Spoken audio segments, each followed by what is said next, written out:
the Sustainability Management Master's Program, you are answering one simple question. Do you care about your future generation? If you care about your kids, their grandkids, then you care about sustainability.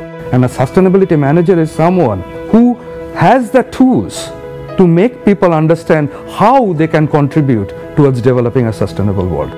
We have both part-time and full-time students. Our curriculum is 30 hours. Instead of thesis, we have a research project course and a seminar course which provides them with the kind of research background they will need to be successful in their job.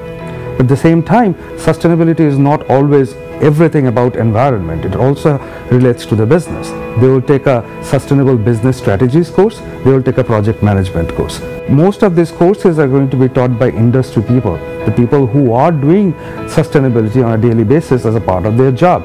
Any organization that has a large number of employees and has a physical infrastructure, they will have to have a sustainability office. If you have the passion to develop and maintain a sustainable world, come to us and we will help you shape your passion into a career which will create an impact.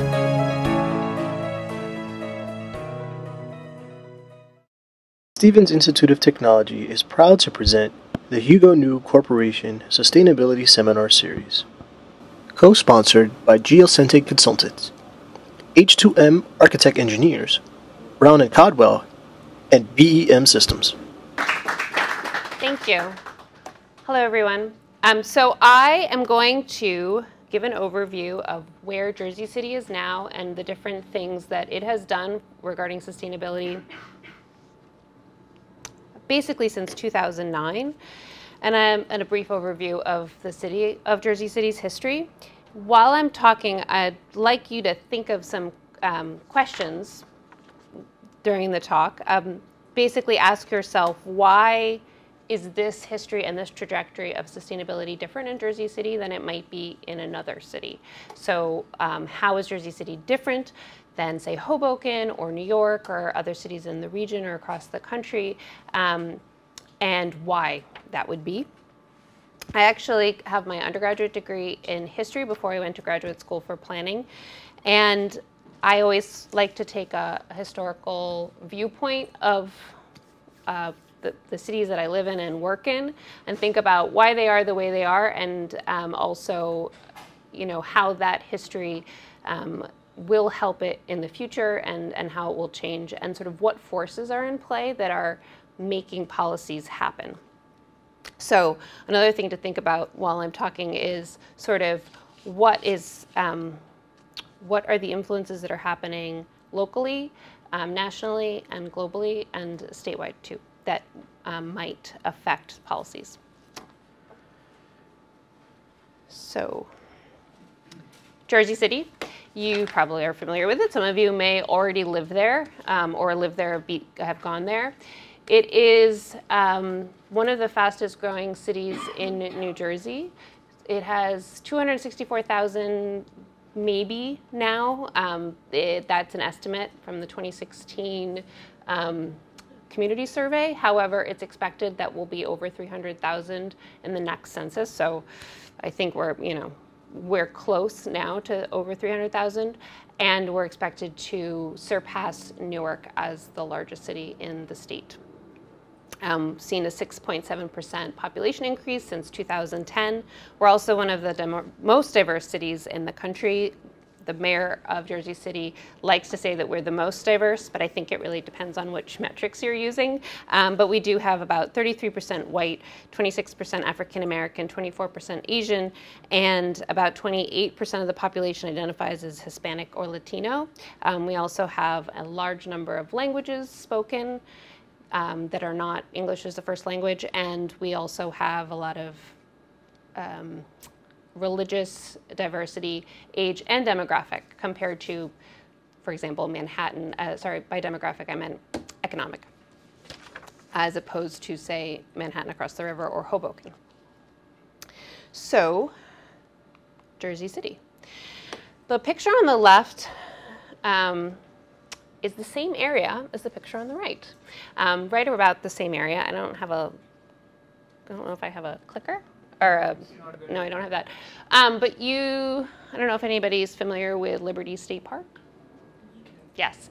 So this right here, this area is actually, this area, which is that area, is actually that. Look at this whole thing. These were all the train yards that were bringing goods from across the country, within the state of New Jersey, from other manufacturing hubs within New Jersey, as well as from the ports that were, the Newark port. The port area is in Kearney and in Jersey City and Bayonne, bringing them up to Liberty State Park, which is, as you probably know, right across from Manhattan, and then they would come on ships and cross the Hudson River.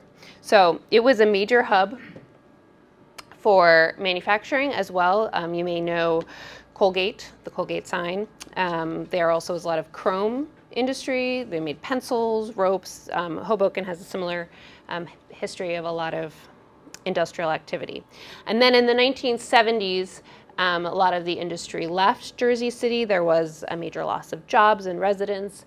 The train yards that were so busy ended up being empty and not used. So you have all of this land which is contaminated, old sort of industrial wasteland. And like I said, the city lost a lot of population and jobs, so it was going through a tough time. Then in the 80s, there started to be new development projects that were taking advantage of old areas that were no longer being used. So Newport Mall and the Newport area was one of the first areas that got developed within Jersey City. And then it moved on from there to the point where they were able to take, this isn't direct, but they at one point the state did step in and remediate the land Liberty State Park and take all of this this train yard, do a lot of fill, and then create Liberty State Park. And then right next to it, I don't know if you've been over there, but there's a high-end fenced-in gated development on what was old shipping area, landfill. There's a golf course on an old landfill. Things have changed. So, when did Jersey City start embracing sustainability?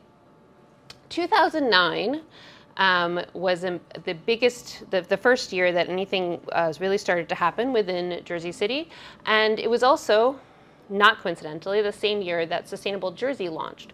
I don't know if you're familiar with Sustainable Jersey, but it's a statewide collaboration. It started off as a committee for a green future underneath the New Jersey League of Municipalities, and was cooperating in partnership with the Sustainability Institute at the College of New Jersey. So they created this framework, Sustainable Jersey framework, and at the same time, the city decided to move forward with a number of ordinances that all went into place in 2009, including a green building ordinance, which basically said that municipal buildings needed to be built to a green standard, a LEED standard actually, and that products that are purchased with city money within the municipality needed to be green, and that the fleet needed to be green. And they're pretty general. And I'm not going to go into them too much because they weren't really followed, which is something to keep in mind. But that was in 2009. So then in 2011, the Environmental Commission was established. It was actually reestablished. And a number of other things happened that were also related to Sustainable Jersey. So there were energy audits that were put on municipal buildings through the local government energy audit program, which does them for free for municipalities. And there was also the adoption of the Adopt-A-Lot program, a number of other initiatives. There were events that we had around sustainability, conversations about sustainability, mostly done by the planning division and one of the planners that was there, who's now the planning director.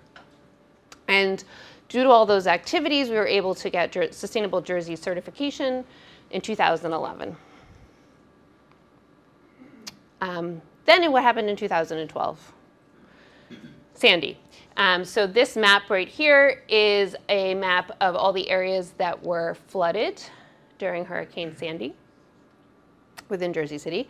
If you're curious about where the city is, it's right, this is downtown, right here. And that picture is right behind City Hall. That's the Colgate Tower in the background. So 2013 was the first permanent bike lane on Grove Street.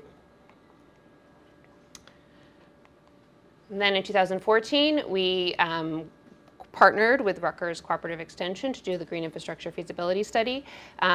We also received funding through the Post-Sandy Planning Assistance Grants for Sandy Recovery Strategy Report, and we recertified for Sustainable Jersey.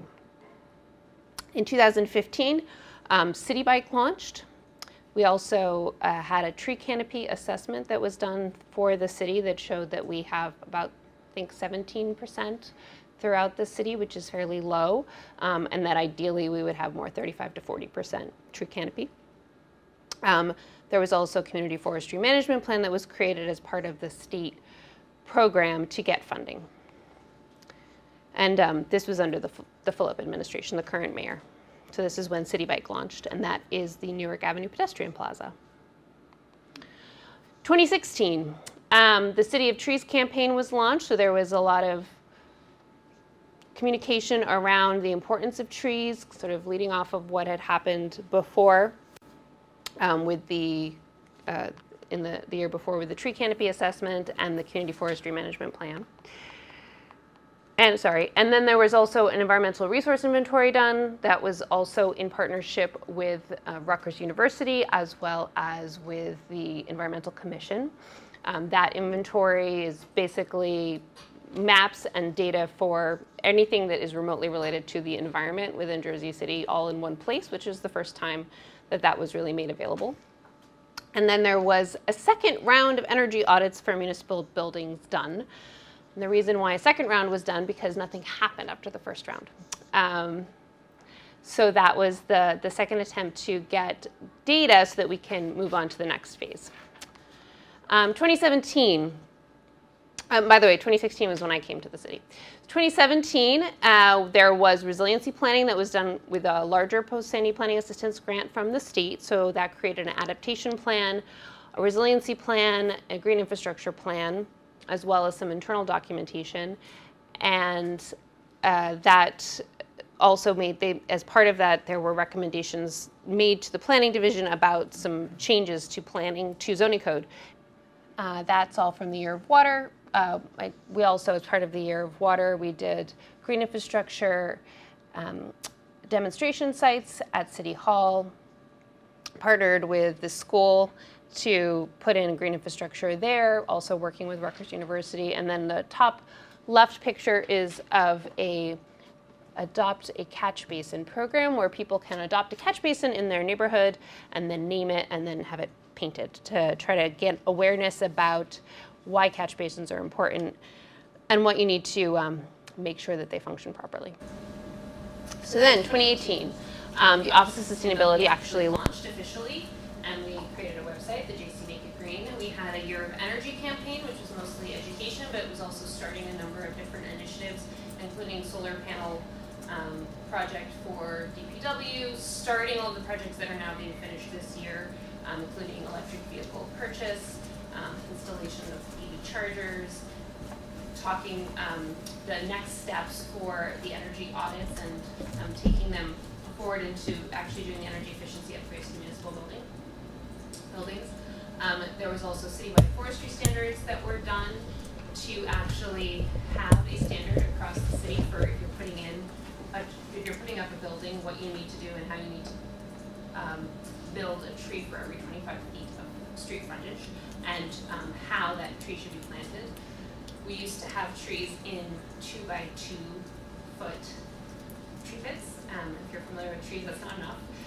So we changed it to 24 square feet, so 4 by 6 or 5 by 5 foot pit as a minimum, but really encouraging people to go much larger than that. If you've ever tripped on a tree trunk or a tree branch, root, while you're walking down the sidewalk, it's probably because it's either the wrong tree for that location, or or they didn't have a big enough tree pit to get water and room for their roots. So that's why they're pushing up the sidewalk.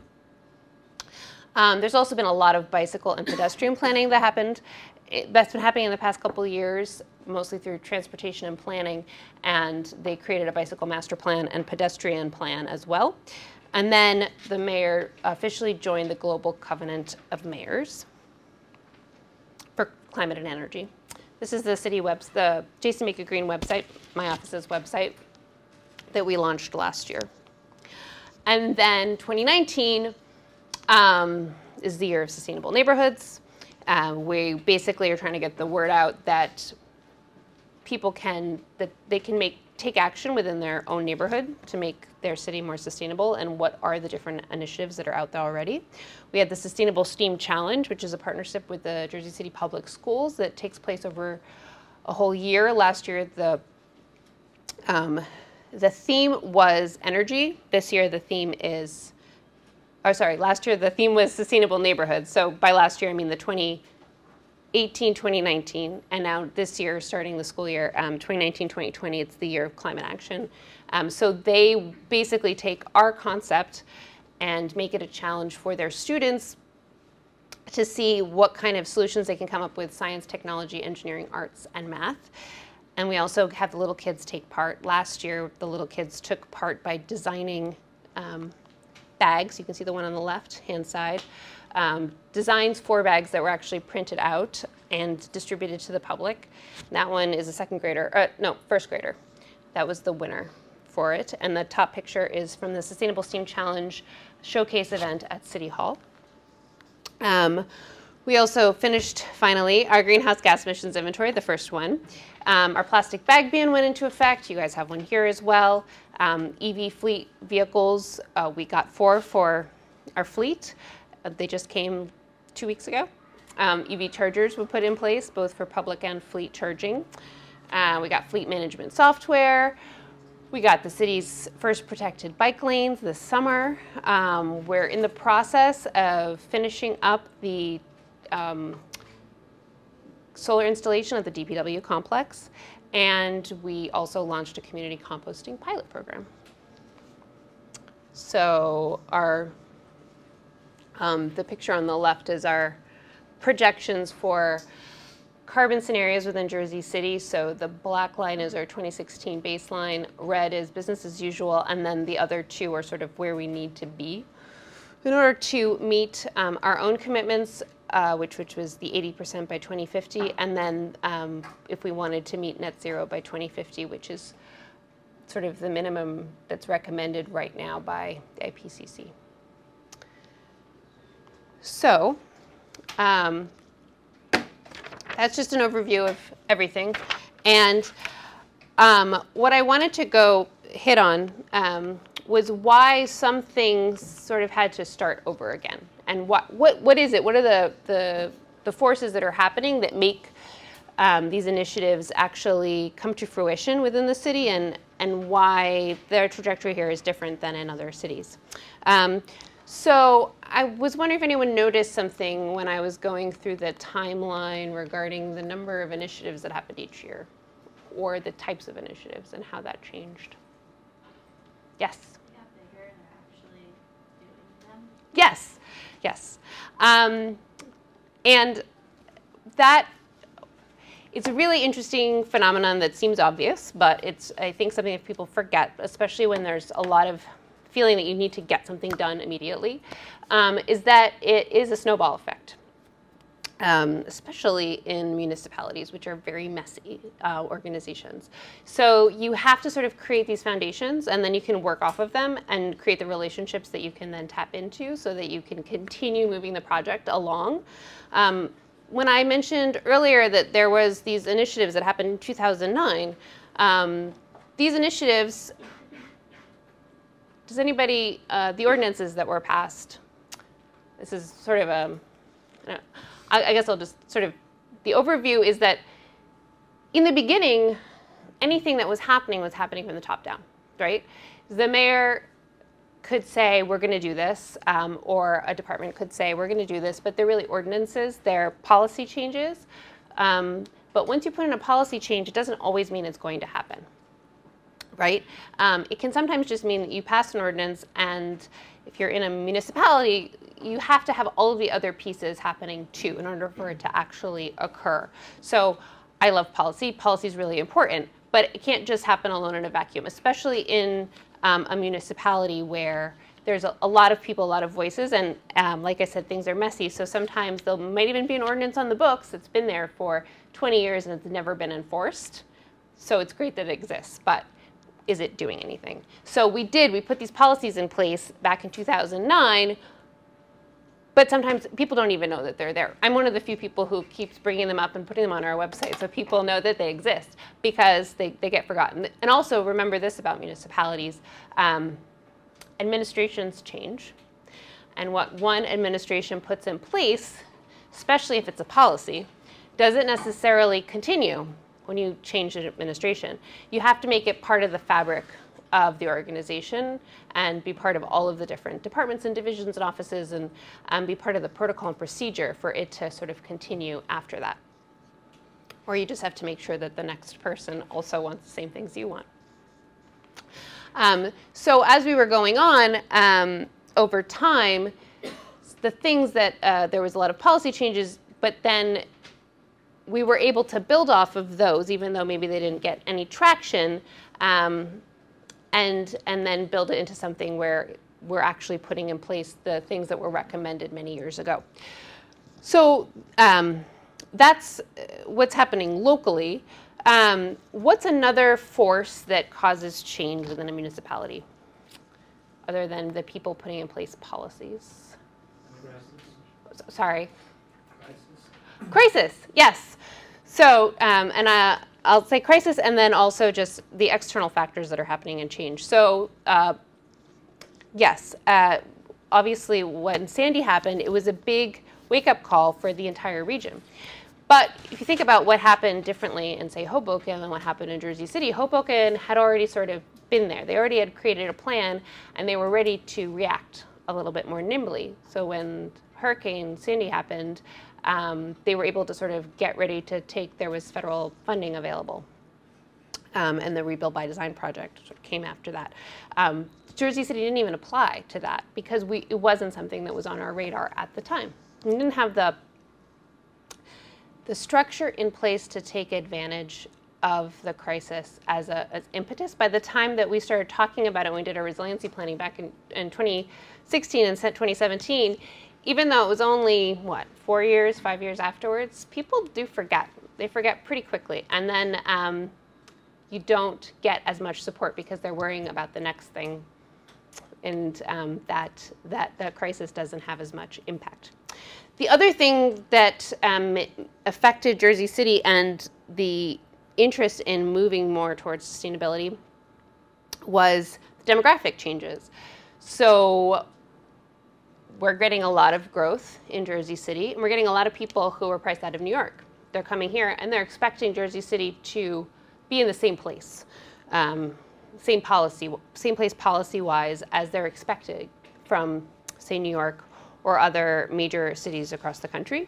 So having that sort of change in who is living in Jersey City and what they're expecting, that also, of course, changes who they're electing and what the people they're electing are, want to provide for them. So that's another reason why sustainability is finally gaining a lot more traction within Jersey City. And then the other thing, which I pointed out in the beginning, is that you also have state policies and actions. So Jersey City didn't really have anything until 2009. And 2009 was when they created Sustainable Jersey as a program. So I know what I said before about policy, that sometimes it can happen and nothing happens, but sometimes it happens and everything happens.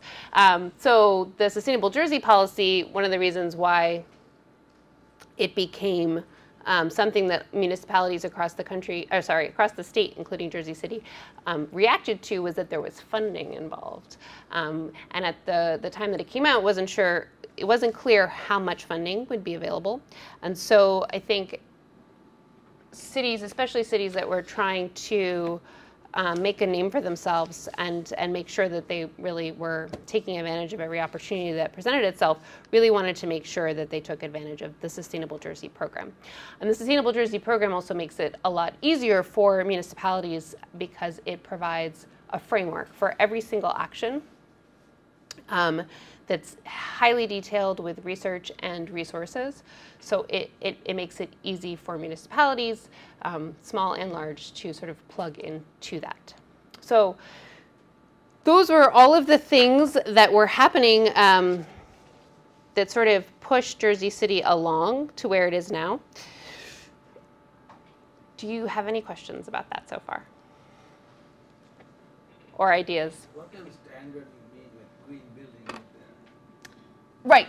So that particular standard, that ordinance, says that all municipal buildings that are built within the city must be LEED certified. Like a rooftop, anything, like green growing around?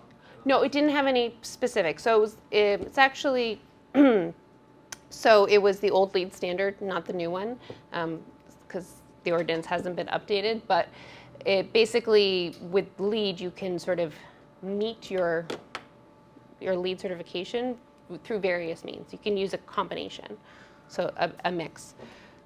So you could use green infrastructure, or you could do everything locally sourced. The point structure, I don't have it exact, but you basically kind of create your own adventure a little bit. Yes? Is there any energy inventory of the rest of the private red buildings? No. Not municipal? Not yet. And so what, in round numbers, do you have any idea what percentage of energy consumption go into municipal buildings versus private buildings? No, no. I mean, the municipal offices is a very small percentage or operations of the city as a whole. So it's, I mean, in our greenhouse gas emissions inventory, we didn't section off municipal operations, but they're, you know, in the 1% sort of area or less. So the overall picture hasn't changed that much, at least in terms of energy consumption. So we wouldn't know because we didn't do a greenhouse gas emissions inventory until this year. Okay. Yes? I have a couple questions actually. I could go to the environmental commission meetings every once in a while. When you said the citywide forestry standards, it's like every 25 feet. So is that like on the sidewalks? Yes. Is that so that the city is going to do that every 25 feet? No. So the owner of the property has to put? It's for new development. Okay. So that particular requirement is if you are a developer and you're putting in place a new building that basically meets the threshold for a new building, which is that it goes before the planning board, you must put in place or have trees every 25 feet, meeting the forestry standards. But if there's a tree already there, you don't have to put a tree there. You just there has to be one. And if you can't meet that, then you have to pay into a fund. And did Jersey City hire a forestry yet still? Or? Yes. Okay. We have two actually that they started a month ago, I think. And they are just getting their feet wet now. Yes. With regards to the trees, you say that they have to have a minimum of 25 square feet for the roots? Minimum 24 square foot pit. Yeah. Okay. With regards to all the invasive insects coming in through the country and migrating around, what happens if if the trees have to be physically removed because they're infested? Would it be obligated by the property owner to replace the tree, or is that something that the city would replace since they had a tree but it was ordered to be removed? You guys are really interested in trees. It's a little. So basically, once you put into a tree with the city, you, as part of your development, you are in charge of that tree for 2 years only. After that, it becomes city property. So if the tree dies within those 2 years, then yes, you would need to replace it. But if it dies after that period, then the city becomes responsible. Yes? Talk a little bit about your composting pilot program. Sure. So that happened this summer. It's actually 2 different programs, but they're both with composting. One of them is a drop-off program. So we have, We have a limited number of community gardens, but currently 3 of the community gardens are accepting compost. So you would drop it off at the garden. So you could only bring it 1 day a week, but any person who lives within the city can bring their compost, and then it's actually composted within the garden as part of their programming. They have updated composting equipment so that they can process it. Though we do have a partnership with an outside organization to take any excess compost or excess food waste that can't be absorbed into the garden. But so far that hasn't really been too much of an issue. So the other program is the backyard composting program, which is basically an educational series and discount available to people with backyards that are suitable for composting so that they can learn how to do it in their backyard and get equipment at a very highly reduced cost. Yes? Has there been any consideration on separating food waste from municipal waste, that instead of just dumping everything for the dump, for incineration or dump or landfills, that they would separate the foodstuffs so it doesn't build up as much methane? So that is why we started the composting pilot program, as a way to start diverting that. Yes, there has been some consideration happening regarding food waste and how we can scale the pilot programs into a larger program. Because as you're saying, it's individuals with backyards, but I don't think the major restaurants and the bars on the waterfront have the space to do it on premises. Right, and also it would be against health code.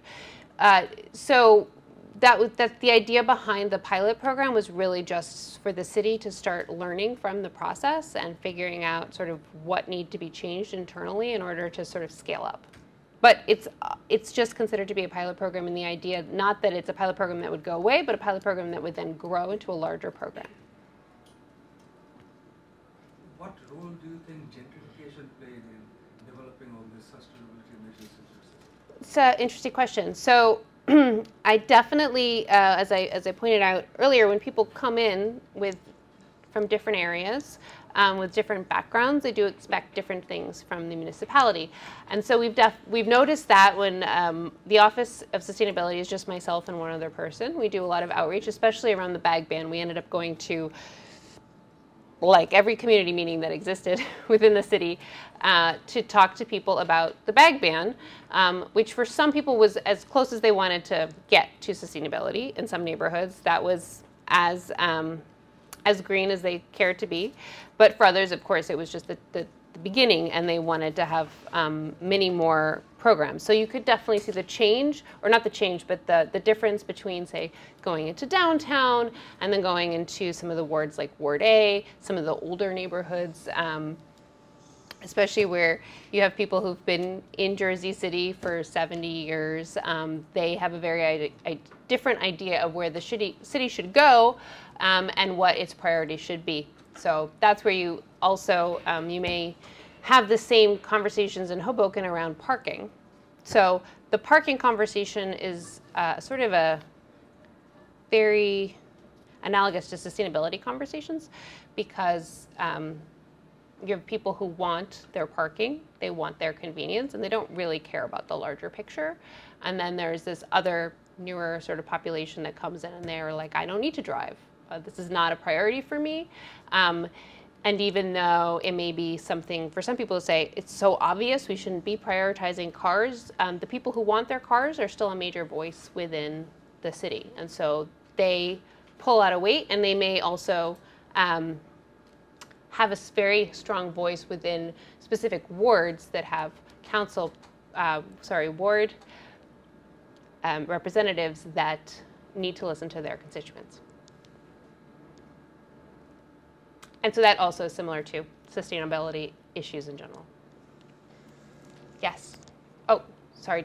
Were you going to say something? No, go ahead. Well, thank you.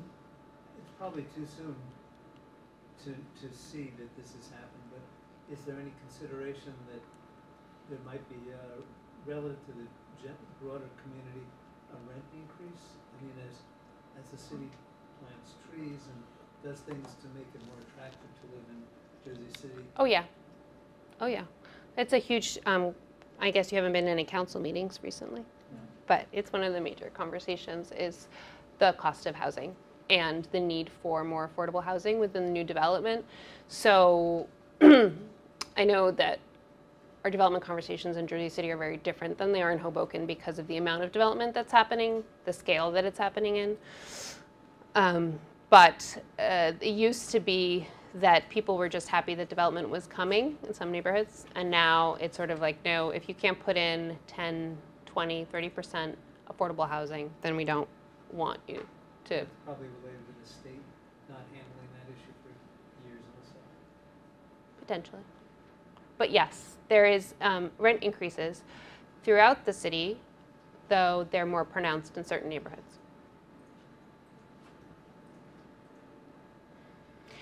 But one thing I was just trying to note on or pick up on was within a city, you know, sustainability initiatives, it's a balance between what should happen, according to the people who are, you know, the experts, the professionals, and then what forces are in place to actually allow those things to come to fruition. And it's a balance. And I know a lot of you, you know, I'm not sure how many of you are planning on going into municipal work, into public work. Some of you may be going into private sector, maybe somebody into education, higher education. But if you are going into the public sector especially, it's really important to keep in mind how messy it is and how much, it doesn't matter if you're right, that you really have to sort of understand how to get the support you need in order to move things along, and what, you know, where there might be a roadblock, and maybe some things just aren't going to happen at that time because of other forces. So it's a balancing act, and you sort of have to take advantage of the opportunities where they are, and understand why some things aren't moving along in order not to get too frustrated, and just take advantage of the opportunities that present themselves. So I say this as somebody who's been working in municipalities for 8 years, and in the beginning I got really frustrated sometimes things wouldn't happen, and over time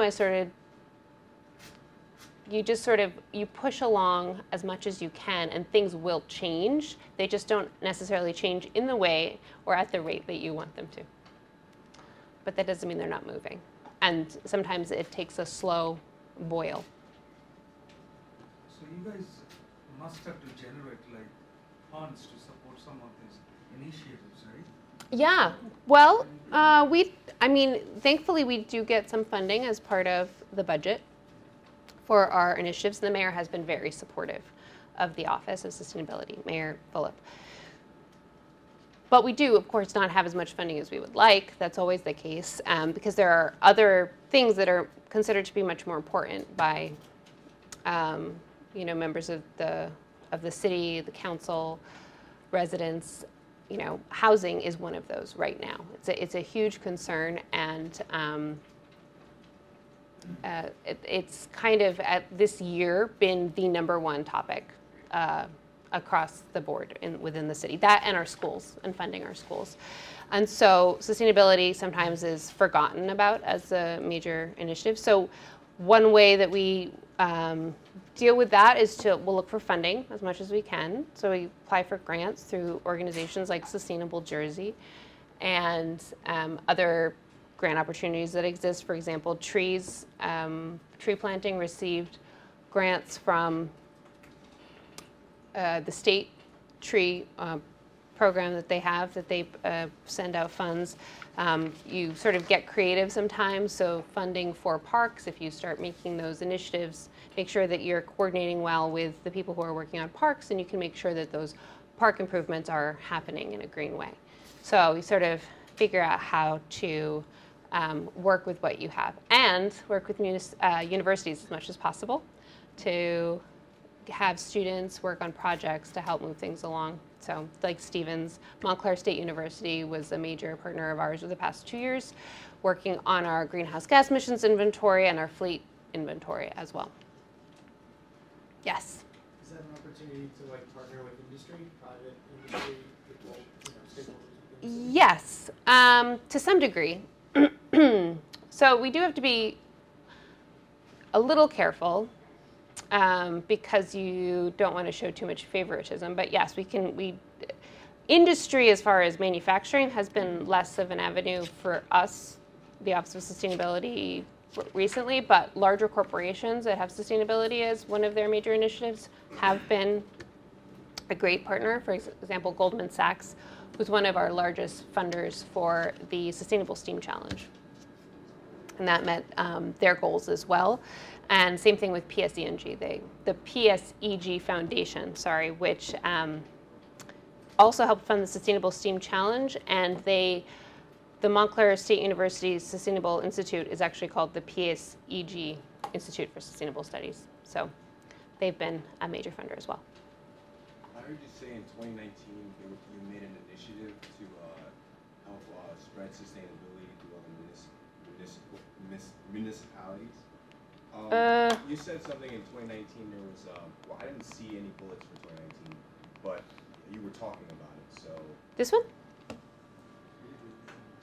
Okay. Yeah. All right. Yeah. Which do you mean the Sustainable Steam Challenge? Yeah. Either way, the spreading of awareness to other communities and other. Oh, not to other communities, just within Jersey City. So my question is, disregard that. My question is, how successful are you with helping other urban municipalities open up an office of sustainability? Do you play any role under the umbrella of Sustainable New Jersey? No. Sustainable Jersey, you mean yeah. So no, however, I am a resource, so I mean, I get calls from other municipalities. They want to copy our plastic bag ordinance. They want to copy our outreach that we do. We did really extensive outreach as part of our bag ordinance. So they want to copy that. They want to learn about, our trials and errors. They want to understand what happened with our EV adoption for our fleet. So I talk with people from other municipalities, both within New Jersey and across the country, pretty regularly. And I'm part of an organization called the Urban Sustainability Directors Network. And that is a network of sustainability directors in municipalities and counties throughout the country. They use each other as resources, and it's basically they've got a great forum online that is just for members, for them to share resources and stories about their successes and challenges. So yes, absolutely. I think more than a lot of other industries or professions, sustainability directors share resources and knowledge because they always don't have as much money as they need, and they're, what they're trying to tackle and change is so big, and there are just so many hurdles along that way that they need to use each other. They need to basically give each other free rein to sort of copy best examples so that we can move the needle on sustainability. In the Sustainable Jersey rating system, yeah, where do you guys stand? We're silver. So if you are familiar with Sustainable Jersey, you can be certified, you can be bronze certified, you can be silver certified. There is no gold certification. However, there are gold stars. So there's one gold star for energy and there's one gold star for waste. And I believe that they may be developing more gold stars. So we have committed to try to get a gold star for energy, and we're working on those initiatives now. Anything else? All right, in that case, let's thank Kate one more time.